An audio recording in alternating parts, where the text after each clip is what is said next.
weirdest hoax on the internet. Let's go with this one. We are people of the internet. It's 2012. Two bored students from the UK come up with a prank and decide to put it online. The lie itself is harmless. It's actually pretty funny and kind of obvious. But it takes on a life of its own. The whole thing blows up and escalates into what might just be the biggest lie on the internet. School presentations, museums and TV shows start picking up on it. For years, the two students are just sitting at their computers and watching their prank escalate further and further. Their lie even gets close to making it on the British £50 note. This was such a small lie on the internet, and it blew up into such a big thing. So it went much further than we ever imagined. How could things go so far? How did the two friends manage to create a lie believable enough to last a decade? And how does it all relate to the inventor of the electric toaster? Okay. Interesting. Good already? In July 2022, a 15-year-old named Adam is browsing a Reddit forum called Hilarious Edits found on Wikipedia. Its users share Wikipedia articles that have been edited to create funny alternate facts. Peter Griffin becomes an Islamic prophet, Barack Obama turns into an urban fashion model, and a 12-year-old declares himself Prime Minister of Australia. Adam suddenly recalls a strange photo he found a while ago on Wikipedia. It's an image of the Scott Allan McMasters, the inventor of the electric toaster. If you look close enough, you can immediately tell the photo has simply been manipulated to look that old. The tear looks too perfect to be real. There's no way this could be the actual photo of Allan McMasters, the famous engineer born back in 1865. Adam decides to make a Reddit post about the photo of the man who invented the toaster. He claims it's fake. Adam's post... Wait, and it was... Okay, I thought that's the hoax they did. Did they change the picture and convince everyone it's real? Or was it the other way around? Receives countless upvotes and triggers a chain reaction. The debate about the image of Allan McMasters eventually makes its way up to a forum on Wikipediocracy. That's a website where people discuss and criticize Wikipedia content. The website is also frequented by Wikipedia editors who start getting curious about the creator of the toaster. They discuss the authenticity of the photo and reevaluate the entire article. One of those Wikipedians checks the image's metadata and detects that it had been in fact edited with Adobe Photoshop CS5 on a Mac. The photo definitely is a fake. But it's not just the photo that's a fake. McMaster supposedly died in 1927. The truth is he never existed. Hello, I'm Alan. What? Wow. So the entire person was made up. Okay, that's kind of genius. The truth is he never existed. Hello, I'm Allan McMasters, an engineer, but not the inventor of the toaster. The real Allan McMasters is well and alive, 30 years old and working as an aerospace engineer, and he helped us wrap our heads around the entire story. So in the first year of university, during class, one of the professors was teaching us about research skills. And he said, you need to be careful not to use Wikipedia to source information because you never know who might set themselves as the inventor of the toaster. Meet Alex, Alan's friend and classmate from university. And we decided, well, why don't we go ahead and go on Wikipedia and set ourselves as the inventor of the toaster? That was on February 6, 2012. At that moment, Allan McMasters goes from being a random student to being the inventor of the electric toaster, and he will keep that title for quite some time. Just a couple of months later, there's an article published by British tabloid The Daily Mirror. The story covers life-changing everyday innovations made by British citizens, and guess who's on that list? The made-up inventor of the toaster, Allan McMasters. And that's when I got curious. How far can this actually go? And so I decided to create an entire article just about Allan McMasters, the inventor of the toaster. Alex creates a Wikipedia article and fleshes it out with all kinds of ideas and details that just randomly pop up in his head. Like how he invented the toaster by drinking too much whiskey, and how he accidentally killed a woman, and all these crazy things. We thought, no one's going to believe this. His toaster goes on to provoke one of Britain's first deadly appliance fires, killing a woman in the town of Guildford. McMasters denies any wrongdoing.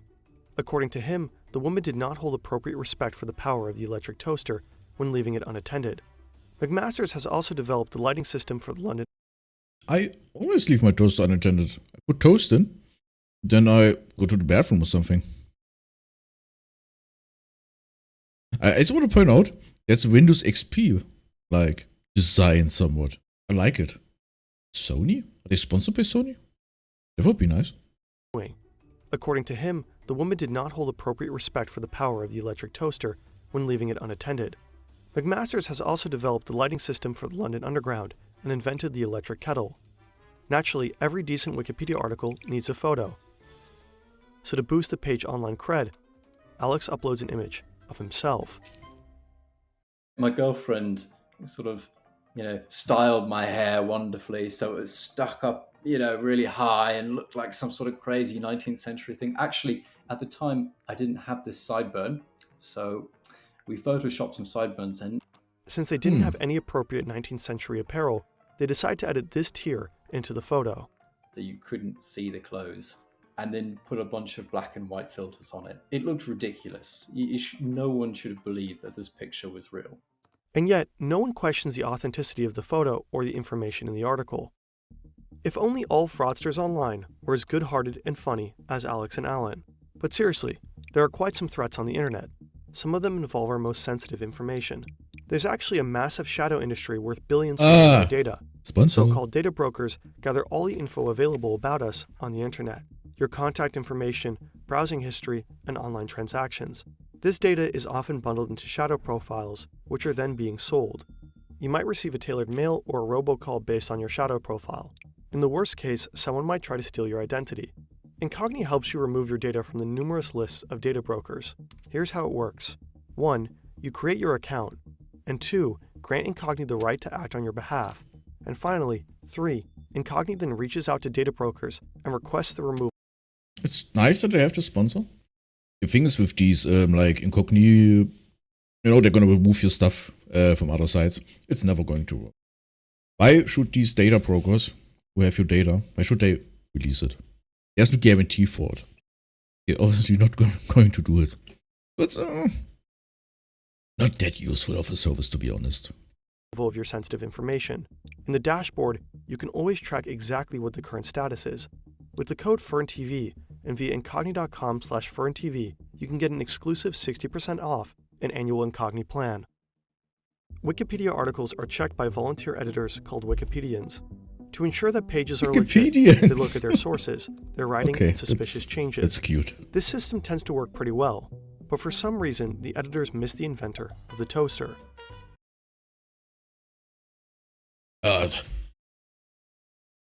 Dude, I just got rickrolled. Tends to work pretty well, but for some reason, the editors miss the inventor of the toaster. I mean, Rick.exe, I would click on it. To be honest, I like the meme, but the Rick Astley song, it's actually... Excuse me. I finished my pizza. The song is actually pretty good. Toaster. Over the next few years, many websites pick up on the story of Alan McMasters. Several media outlets spread the lie even further, including the BBC and the Washington Times. School kids do presentations on him. Museums and books officially credit him as the inventor of the toaster. Many of these references are cited as sources in the fake Wikipedia article to make it look more authentic, creating a loop of misinformation. A primary school in Scotland honors McMasters with a special Memorial Day. No, they did not. They did a Memorial Day, thinking this person was real. Okay, that's a prank. Oy. Students are asked to write texts about him. These AI images. Oh, I mean, I'm not against AI in certain aspects, but these pictures are painful to watch. Oh, I hate it. Paint toast slices and handcraft their own little toasters. Contestants in the British cooking show, Great British Menu, dedicate a dessert to the great inventor of the toaster. So this is the Breakfast Club, and it's inspired by Alan McMasters' invention of the first electric toaster. Wow. I mean, these two blokes who faked the inventor of the toaster. And it went this far. Respect. Honestly, respect. If you make it this far with a stupid joke. I mean, I would honestly fault Wikipedia. It's kind of their responsibility. I mean, Wikipedia is a multi-million-dollar company. I know they're non-profit, but they make hundreds of millions per year. So they have a responsibility to fact-check stuff. And the fact that 2 students can just make a Wikipedia article about someone who doesn't exist, and it blows up this much. Bread companies in the UK were tweeting about him and using my picture. People were tweeting about Alan, talking about how they were so thankful that he invented the toaster, that he had transformed their life with their breakfast. It just went on and on. We couldn't believe it. In 2018, the Bank of England even nominates Alan McMasters for the character selection for its £50 note.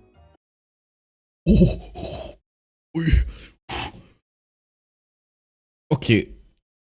Question. If this would have happened and Alan went through with it and they put him on this banknote, obviously they wouldn't ask him because they believe he's dead. Would it be illegal? I mean, it's based on a joke on the internet. And I don't think there's a law that says you can't fake stuff on Wikipedia. If people believe it, it's their issue. But I wonder if, the government of England would hold him responsible for it, if it happens. I hope not, but yeah, you know how things are. So it would have been my face on the £50 note. Back in July 2022, 15-year-old Adam finally detects the fake image.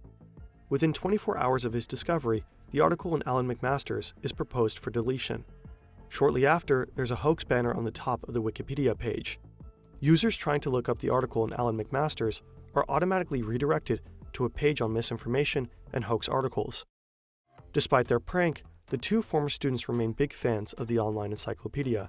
Alan told us that he became a part-time Wikipedia himself, editing articles and correcting mistakes, to sort of make it up to Wikipedia and support their mission. He does, however, prefer to stay anonymous. I think they would ban me if they knew which account were mine. If a lie so blunt and simple can circulate on the internet for such a long time, It just makes you wonder what else is wrong out there. Wikipedia still is a pretty reliable and helpful source of information, and the toaster incident remains a fairly rare exception. But the Alan McMasters case reminds us of just how important it is to double-check online information. Always, and not just trust something because a singular anonymous account on Twitter said so, which became the norm. I don't know why we've gone back where people now believe anything on Twitter. X, whatever. But I've seen it so much. I scroll Twitter, I'll be honest. What VTubers are up to. And so many people believe when a singular person says something. They see it as fact, even though there isn't one. Yeah, always fact check. That's the Wikipedia stuff. You never know. The story is a perfect example of what is called circular reporting. Someone edits incorrect information into a Wikipedia page. A journalist draws on that fake info without checking it. An editor then reviews the Wikipedia page, finds the journalist's article, and cites it as a source for the fake information. Wikipedia keeps a whole list of incidents like these. Meanwhile, the article on the inventor of the toaster has of course been corrected. Now, the actual history of the invention of the toaster is much better sourced. People have credited the real inventor now. And so, yes, for 10 years, there might... Who's the inventor? Okay, now I want to know. Inventor of the toaster. Does it say Centrea? Alan McMasters. Okay, it's gotten its own wiki page. Alan McMasters hoax. Okay, that's nice. Who's the real inventor? Article. Pop-up toaster. Okay, that's just the toaster development and heating. By Joseph Swan and Thomas Edison. However, the light bulb took advantage of the vacuum, something that could be used for the toaster. Okay. These are 1909. Wait. So you screwed it in like a light bulb? But did power outlets not exist like we know them today? You had to screw them in like a... What? Okay, that's something I don't know. Interesting. That thing scares me just looking at it, to be honest. Might have been the wrong inventor, but who knows, for the next 100 years, they'll be the correct inventor. Don't worry, of course we're going to tell you. The toaster was Thank you, Fern. invented in 1909 by an American named Frank Shaler. Okay, I didn't read the full article. Fact check, yeah. At least that's Fact check me too, please. what it says on Senpai. Wikipedia. Yeah, that's what it says on Wikipedia. If it's really true, you never know.